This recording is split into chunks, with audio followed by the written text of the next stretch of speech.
할렐루야. 우리 옆 사람하고 예수님이 당신 몸의 주인입니다. 이렇게 인사 한번 하겠습니다.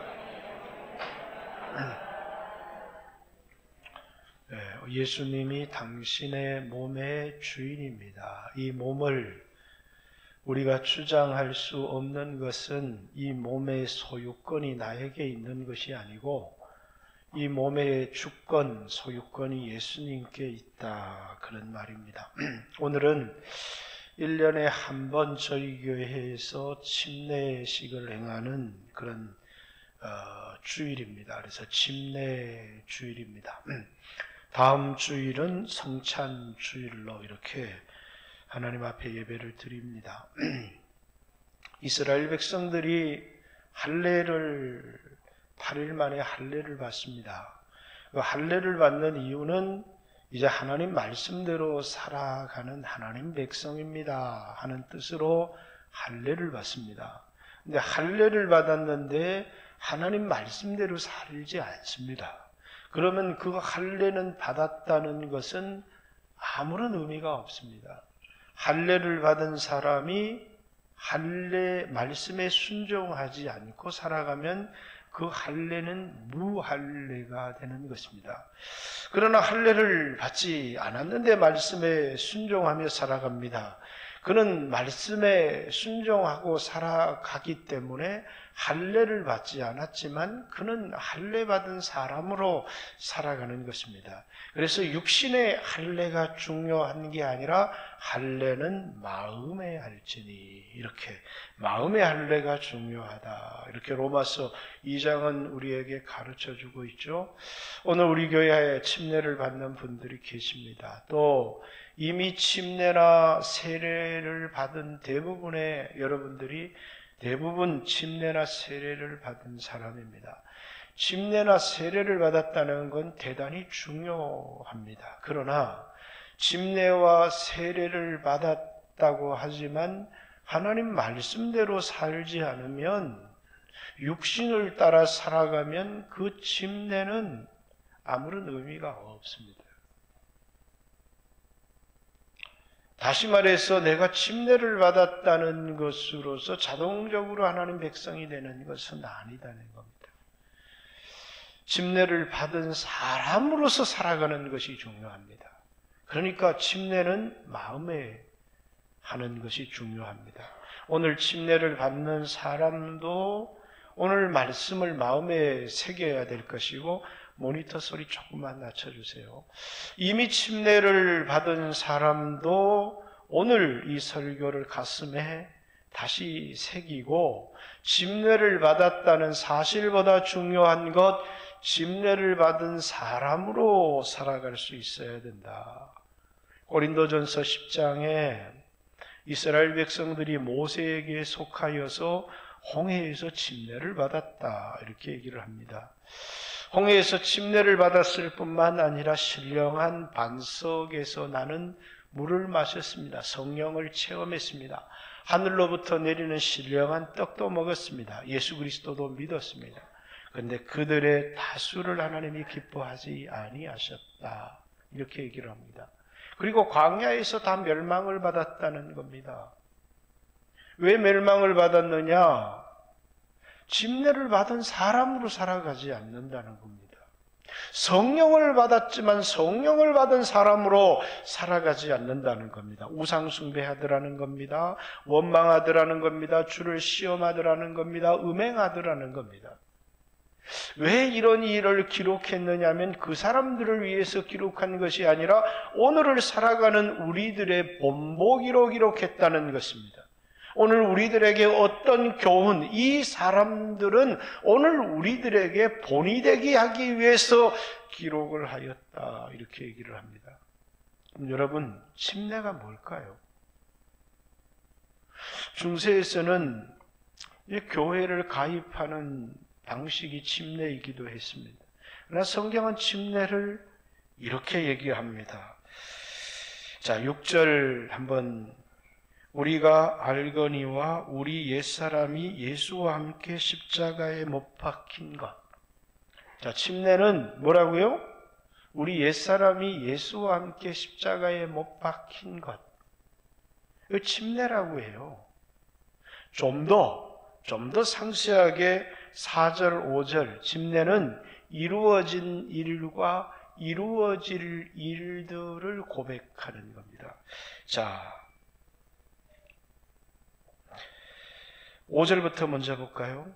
만일 우리가 그의 죽으심과 같은 모양으로 연합한 자가 되었으면, 우리가 그의 죽으심과 같은 모양으로 연합한 자가 되었다 할 때 그가 죽은 것 같이 우리도 죽었다는 거예요.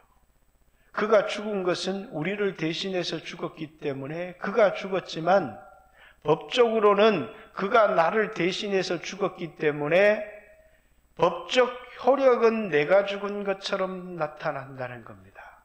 누가 죽었어요? 내가 죽었어요. 그런데 살아있잖아요.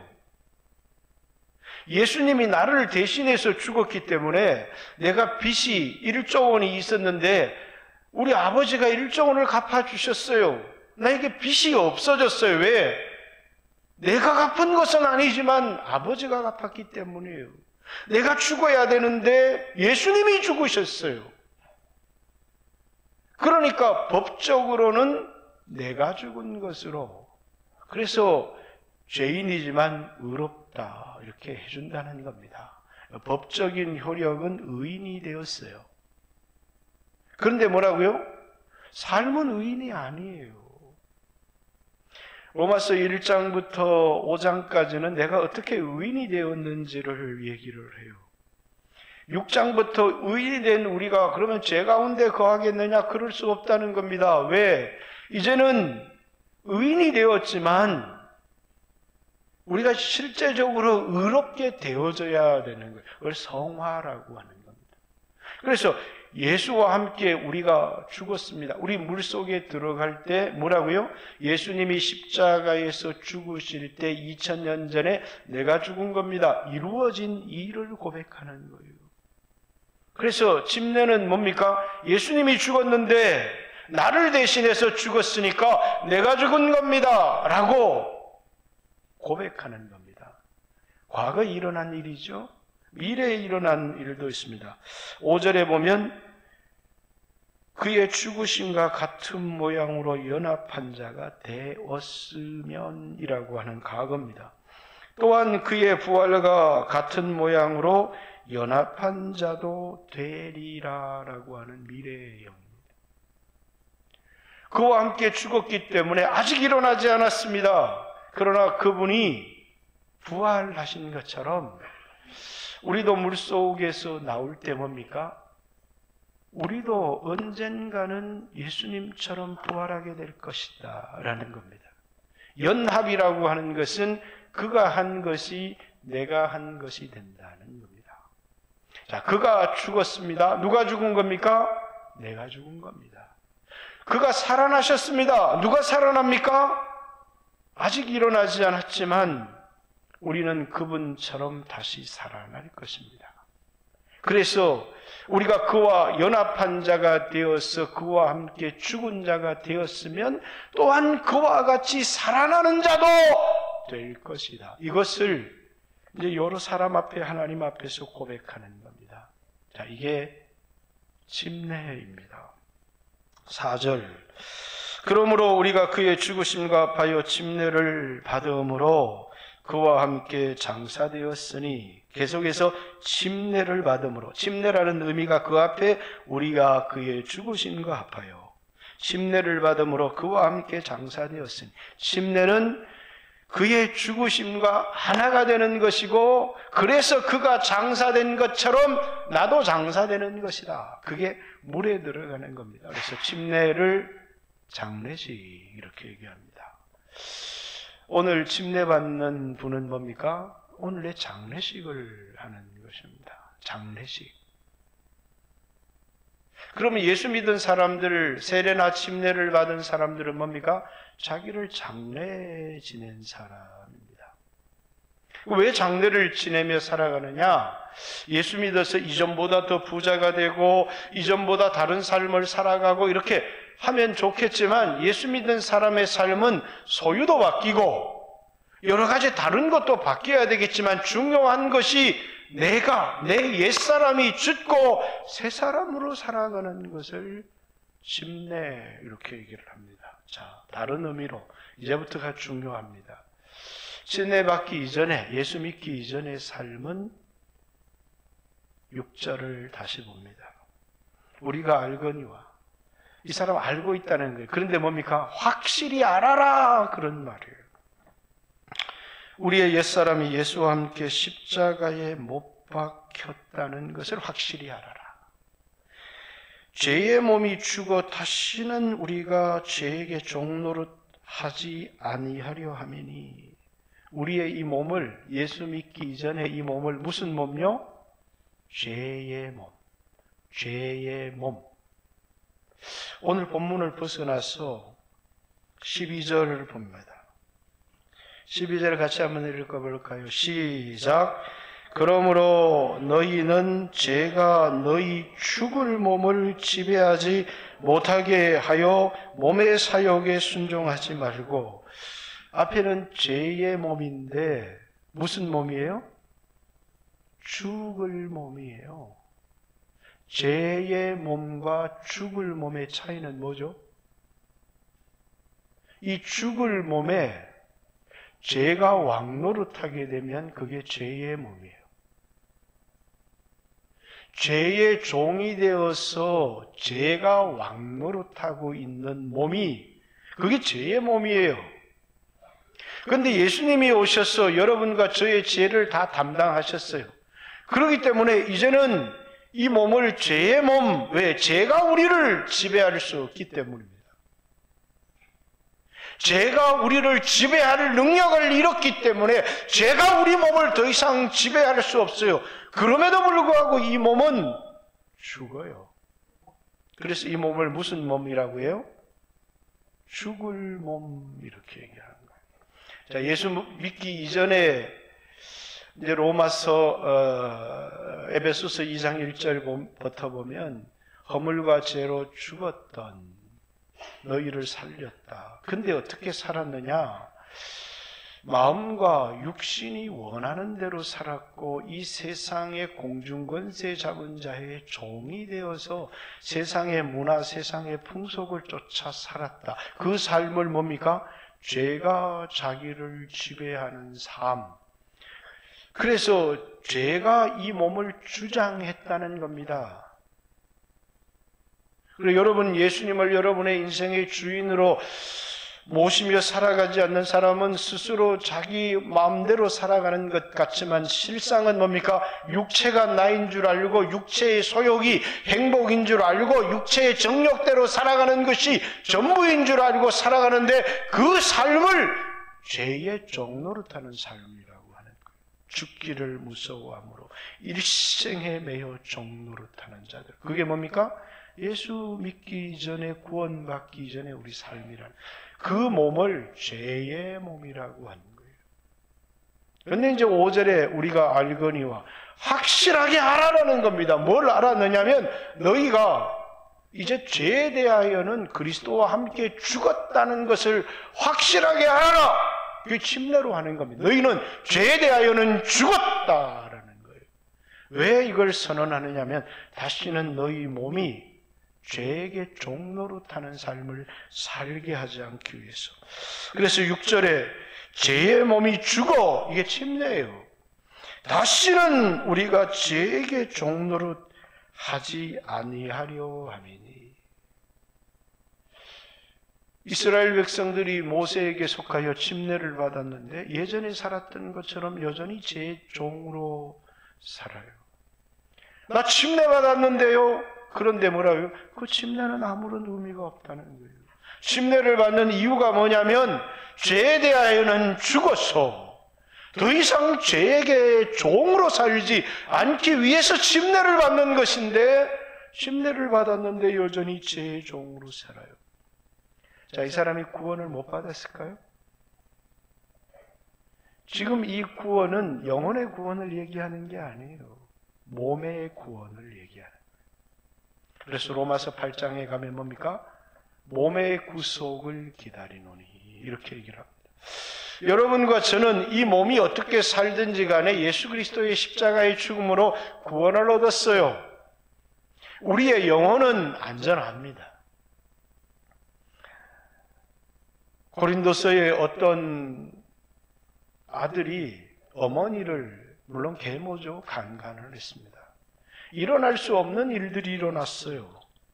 그래서 이제 그 사람은 육체는 사단에게 내어주고, 이 몸뚱아리는 가능성이 없, 사단에게 내어주고, 몸이 멸망하도록 마귀에게 사탄에 내어주자는 겁니다. 왜? 더 이상 이 사람의 몸이 바르게 살아갈 가능성이 없으니까, 지은 죄가 너무 크니까 영원한 주 예수의 날에 구원을 얻게 하자. 그런 삶을 살아도 뭐는 안전하다고요? 그 사람의 영혼은. 그래서 오늘 여러분과 제가 구원을 얻었어요. 영혼의 구원을 얻었지만 여전히 광야의 이스라엘 백성들처럼 우상 숭배하는 사람, 음행하는 사람, 술 취하고 방탕하는 사람, 주를 시험하는 사람, 원망하는 사람, 불평하는 사람, 교회 안에 가득해요. 굉장히 많은 사람들이 그런 삶을 살아요. 모세를 쫓아 광야에서 나왔던, 이 애굽에서 나왔던 사람들이 광야에서 멸망을 받은 이유가 그들이 여전히 죄의 종노릇을 하며 살고 있었기 때문이라는 거예요. 자, 중독됐다고 그러죠? 근데 중독되면 우리 힘으로 벗어날 수가 없어요. 나는 선택을 받지 못하기 때문에 예수를 못 믿은 겁니다. 한다고 해서 그러면 너는 예수를 안 믿은 게 내가 선택을 안 했기 때문에 그런 거니까 너는 책임이 없어. 이렇게 그 사람의 책임을 회피할 수가 없어요. 여전히 예수를 믿지 않는 사람은 자신에 대해 죄에 대한 모든 책임을 짊어져야 합니다. 동일하게 여러분과 제가 제 힘으로 이 유혹에서는 이길 수가 없어요. 나는 이 죄의 습관을 벗어날 수가 없습니다. 죄에 중독된 나의 삶에서 내가 벗어날 수가 없어요. 내 힘으로 벗어날 수가 없어요. 그러니까 내 책임이 아닙니다. 이렇게 아무도 그렇게 말할 수 없다는 거예요. 왜요? 우리는 우리가 살았던 삶에 대한 책임을 주님이 물으실 거예요. 그러니까 그 책임은 지옥을 간다는 게 아니에요. 이 땅에서의 비참함과 멸망이에요. 광야에서 엎드려지는 삶. 하나님이 그렇게 하지 않기 위해서 수없이 우리를 징계도 하셔요. 왜? 육신대로 살기 때문에 그런 겁니다. 심려를 받는다는 건 뭡니까? 죄에 대하여 죽는다라는 겁니다. 그래서 뭘 확실하게 알아라고요? 너희는 죄에 대하여 죽은 사람이라는 것을 확실하게 알아라! 이렇게 얘기를 하는 겁니다. 이 침례식을 통하여 너희는 이전에 살던 그 옛사람, 세상의 풍속을 쫓던 사람, 마귀에게 종노릇하던 사람, 마음과 육체가 원하는 대로 살았던 그 옛사람은 그리스도와 함께 죽었다. 그걸 확실하게 알아라. 이렇게. 이게 침례의식이에요. 자, 그래서 죄의 몸은 그렇게 살지만 이제 예수를 믿어서 구원을 얻은 사람은 죄의 몸이 아니라 죽을 몸이에요. 이 몸은 죽어요. 그죠? 이 몸은 예수를 믿었다고 해서 늙지 않거나 병들지 않거나 죽지 않을 사람은 아무도 없어요. 그러나 이 몸을 어떻게 쓰느냐에 따라서 하늘에서 우리가 새롭게 입게 될 신령한 몸의 영광이 달라져요. 그래서 이 몸을 낮은 몸 이렇게 얘기합니다. 새롭게 입게 될 몸을 영광의 몸이에요. 우리는 하늘나라의 시민권을 가졌다고 빌립보서 3장 21절에 얘기합니다. 우리의 낮은 몸이 변하여 영광스러운 몸을 입게 될 것이라는 거예요. 이 낮은 몸, 이게 죽을 몸이에요. 그런데 침례를 받는 이유는 이 죽을 몸이 다시는 죄에게 종노릇하지 않게 하기 위해서 침례를 받는다는 거예요. 그래서 아까 읽었던 12절에도 너희는 죄가 너희 죽을 몸, 여러분과 제가 죽을 몸인데 이 죽을 몸에 몸을 지배하지 못하게 하여 몸의 사욕에 순종하지 말고, 예수를 믿었지만 제가 우리 죽을 몸을 지배할 가능성이 있다는 거예요. 이것을 뭡니까? 육신대로 살아가는 삶. 여러분 침례를 받았지만, 오늘 침례를 받는 분도 계시지만, 오늘 이것이 그냥 나는 어떤 의식을 행하는 것이 아니라 나는 이제 옛사람을 장사 지내고 나는 이제 새롭게 살아갈 것이다. 그래서 인생의 터닝 포인트가 침례예요. 내 마음과 내 육체가 원하는 대로 내가 내 인생의 주인이 되어서 살았던 삶에서 예수 그리스도께서 내 몸의 주인, 내 마음의 주인이 되어서 더 이상 제가 내 몸을 주장하지 못하고 예수님이 내 몸을 주장할 수 있도록 하며 살아가는 삶. 이것이 뭐라고요? 침례다는 겁니다. 자, 이 침례받은 사람이 어떻게 살아야 되느냐? 11절 한번 보겠습니다. 같이 한번 읽습니다. 같이 한번 읽겠습니다. 시작.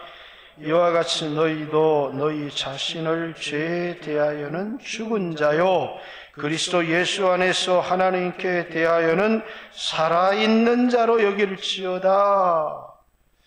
여길지어다. 여기라는 말은 죄에 대하여 세상에 대해서는 죽은 자로 여기고 하나님께 대하여는 산 자로 여겨라.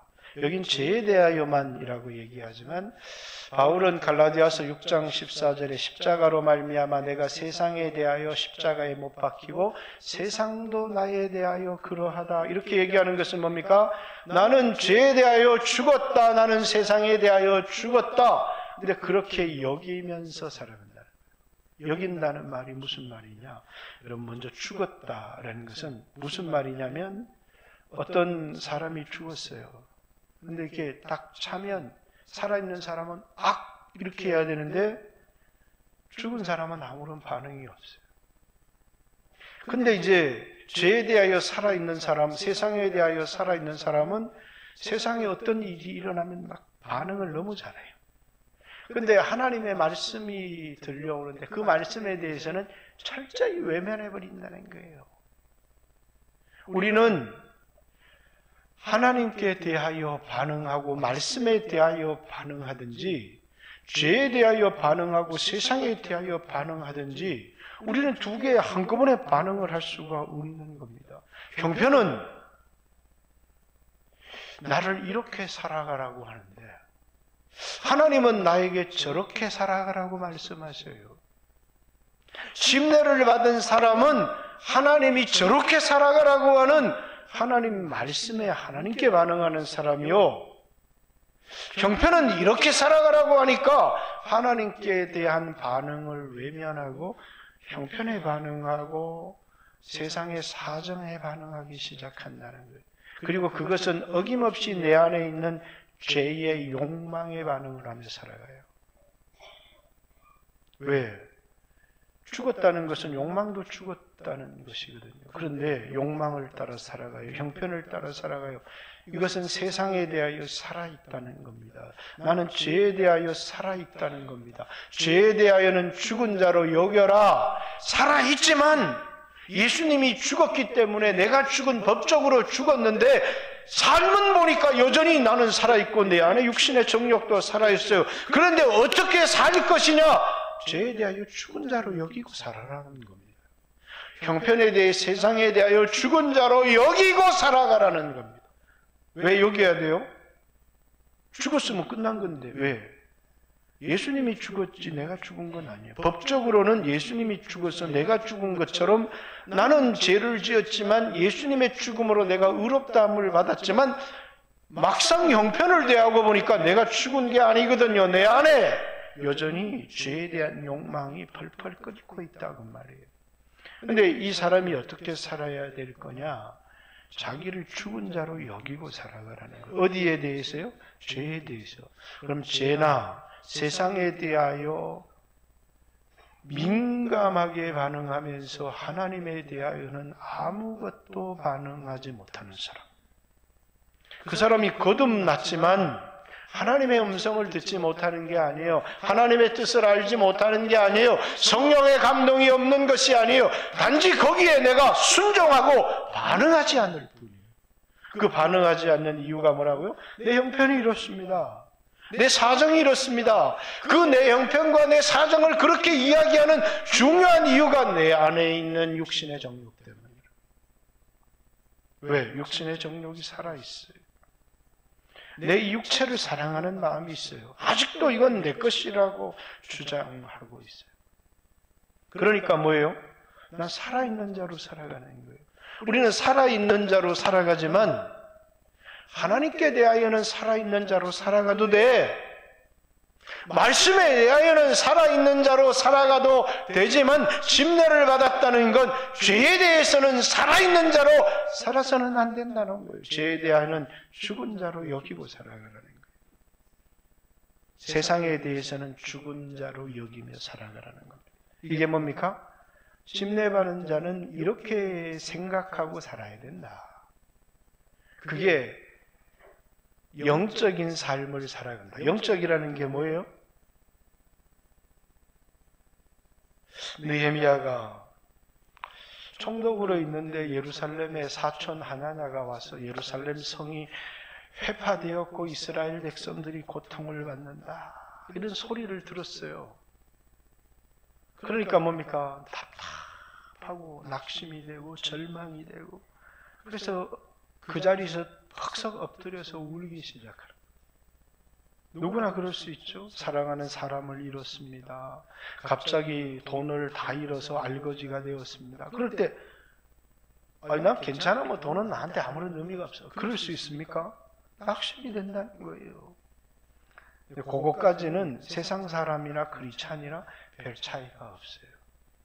근데 그 다음에 크리스찬은 뭐 합니까? 하나님께 나옵니다. 그리고 기도하기 시작해요. 그리고 주님의 뜻을 찾기 시작합니다. 내게 이런 일이 일어난 것이 왜 일어났을까? 하나님이 왜 나에게 이런 일을 허락하셨을까? 그러면서 주님의 뜻을 찾기 시작하는 거예요. 암이 걸렸습니다. 세상 사람들처럼 낙심도 하고 절망도 하고 괜찮은 척 할 수도 있어요. 거기까지는 세상 사람이나 크리스찬이나 다를 바가 없어요. 이유사도 찾아보고 각종 좋은 방법들을 다 찾아봐요. 거기까지는 세상이나 우리는 아무런 차이가 없어요. 그런데 그리스도인들은 하나님 앞에 나갑니다. 그리고 자기 삶을 돌아보는 거예요. 하나님이 내게 왜 이런 일을 허락하셨을까? 그리고 하나님께 돌아가기 시작합니다.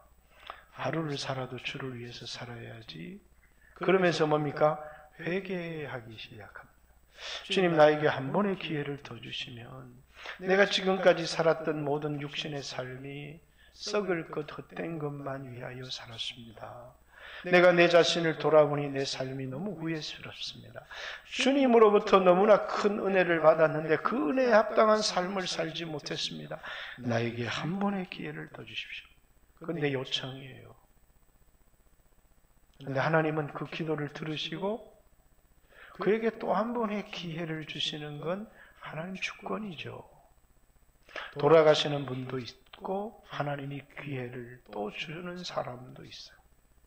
근데 우리가 할 수 있는 건 그것이 하나님 앞에 반응하기 시작하는 것. 내게 오늘 이런 일이 일어났기 때문에 그 문제를 해결하기 위해서 각가지 의사를 찾아갈 수 있지만 결국은 그리스도인은 하나님께 대하여 반응하기 시작한다는 거예요. 말씀에 대하여 반응하기 시작한다. 그게 뭐라고요? 그리스도인이에요. 우리도 육체를 가지고 있기 때문에 육체의 반응은 어쩔 수 없다고 하지만 육체의 반응이 전부가 아니라 영적인 반응, 하나님께 대하여 살아있는 자로 말씀을 듣고 회개하는 자로 하나님 앞에 다시 서기 시작할 때 그 사람은 가능성이 있는 겁니다. 왜? 새롭게 한 번의 삶을 더 주어질 때 썩을 것 육신의 것을 위하여 살아가는 것이 아니라 영적인 삶을 살아갈 가능성이 있기 때문에 그의 기도는 응답될 가능성이 높은 것이죠. 왜일까요? 영적으로 살아있는 사람이기 때문에. 우리 그리스도인들은 어떻게 살아가야 되느냐? 우리가 그렇게 하지 않으려고 해도 육신적인 반응은 어쩔 수 없는 거예요. 사랑하는 사람이 죽으면 눈물이 나고 어려운 일을 당하면 낙심이 돼요. 그거는 누구나 같아요. 그러나 우리 그리스도인들은 거기에 머물지 않는다는 겁니다. 하나님 앞에 나가서 하나님의 뜻을 찾고 그 속에서 내가 잘못된 삶을 살았던 걸 회개하고, 진짜 문제는 내가 오늘 당하고 있는 이 문제가 아니라 내가 하나님 앞에 잘못 살았던 삶이 문제라는 것을 알게 되는 겁니다.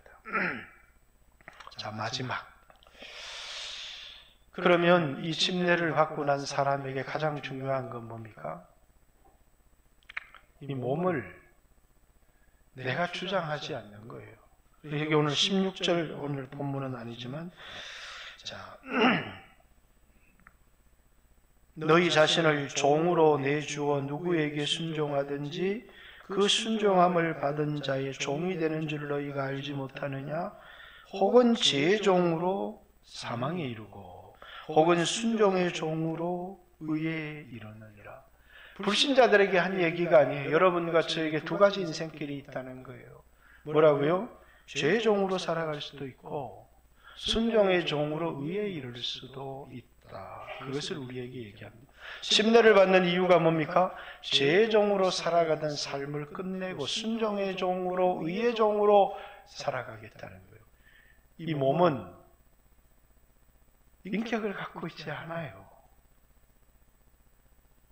이 몸의 주인이, 옛사람이 주인이 되었을 때는 이제 그리스도 예수 안에서 새 사람이 주인이 될 때와는 다른 삶을 살아가는 거잖아요. 이 몸은 주인이 누구냐가 중요한 거예요. 몸 자체가 인격은 아니기 때문이에요. 이 몸 안에 누가 주인이 되느냐. 그래서 로마서 12장 1절 2절에는 뭡니까? 너희 몸을 하나님이 기뻐하시는 거룩한 산 제사로 드리라. 이것이 너희의 드릴 영적 예배다. 몸이요. 너희 몸을 의의 병기로 하나님께 드려라. 제일 중요한 것, 고린도전서 6장 음행에 대하여, 음행하는 자마다, 죄를 짓는 자마다 몸 밖에 죄를 짓지만 음행의 죄는 자신의 몸에다가 죄를 짓는 것이다. 그러면서 너희 몸은 하나님이 값주고 산 것이 되었으니 너희 몸으로 하나님께 영광을 돌려라. 몸의 주인이 누구라고요? 예수님이 우리 몸의 주인이라는 거예요. 예수님이 우리의 영혼만 핏값 주고 산 게 아니라 우리의 몸도. 그래서 이제 데살로니가전서 5장 23절에 너희 몸과 너희 혼과 너희 영이 주 예수 오시는 날에 흠없게 보존되기를 원하노라. 우리의 영만 구원을 얻는 것이 아니라 몸의 구속, 우리의 삶을 통하여 이 몸을 어떻게 살아내느냐, 그리스도인으로 살아내느냐. 우리의 영혼은 구원을 얻었습니다. 그러나 이 몸이 죄의 종로로 타며 살아갈 때 수 없는 징계를 받게 되고, 그 징계를 아무리 해도 회개하고 돌아오지 않을 때 하나님은 이 몸을 사단에게 내어주시는 거예요. 왜? 죄의 종으로 살았기 때문에 그래요. 그렇다고 그 사람의 영혼이 구원을 얻지 못하는 것은 아닙니다.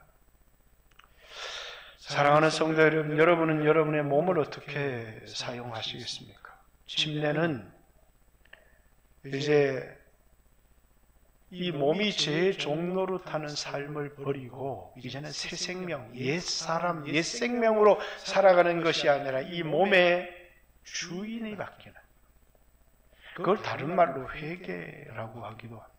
회개는 뭡니까? 주인이 바뀌는 거예요. 이 몸을 옛 사람이 주인으로 살았어요. 그런데 옛 사람이 침례를 받음으로 그 옛사람이 그리스도와 함께 십자가에 못 박혔어요. 죽었다고 말입니다. 그 옛사람을 그리스도와 함께 십자가에 못 박아버리는 이유는 새 사람으로 살아가기 위해서요. 새 생명 가운데 행하기 위해서요. 예수님을 내 인생의 주인으로, 내 몸의 주인으로 모시며 살아가기 위해서이기 때문입니다. 여러분의 몸을 여러분이 주장할 수 없다고 얘기합니다. 여러분, 결혼한 부부관계도 마찬가지죠. 아내의 몸을 아내가 주장하면 안 돼요. 남편의 몸을 남편이 주장할 수 없어요. 왜? 부부가 되었기 때문입니다. 그렇듯이 우리와 그리스도와의 연합의 관계도 마찬가지입니다. 우리의 몸을 우리의 것이라고 우리 마음대로 주장하지 말라는 것입니다. 이 몸의 주권이 주님에게 있다는 거예요. 사랑하는 성도 여러분, 이미 우리는 침례를 대부분이 받았습니다. 오늘 침례를 받는 성도들이 있습니다. 오늘 이 설교를 듣고 다시 침례를 받은 사람으로서 내가 이 세상을 어떻게 살아갈지를 고민하고, 뿐만 아니라 우리 힘으로 벗어날 수 없는 중독의 사단에 매여 있는 사람도 있습니다. 그렇다고 해서 난 책임이 없어, 나는 그렇게 살 능력이 없기 때문이야, 나는 결단을 한다고 그렇게 할 수 없어. 여러분, 결단, 수백 번 결단을 해도 사단은 여러분 풀어주지 않아요. 예수의 피를 의지하고 하나님께 기도해야 합니다. 이 결박을 끊어내시는 분이 예수 그리스도예요. 바로가 이스라엘 백성을 꽉 붙들고 있는데 양의 피를 잡아서 문방과 설주에 바르기 시작하니까 더 이상 이스라엘 백성을 묶고 있던 결박들이 끊어집니다. 그리고 금덩어리 보아줘서 이 땅에서 나가라고 그러는 거예요. 해방되어지는 거죠. 해방되었네, 해방되었네, 죄와 사망의 몸에서 해방되었네. 어떻게 죄와 사망의 몸에서 해방될 수 있느냐? 우리 힘으로 해방될 수가 없어요.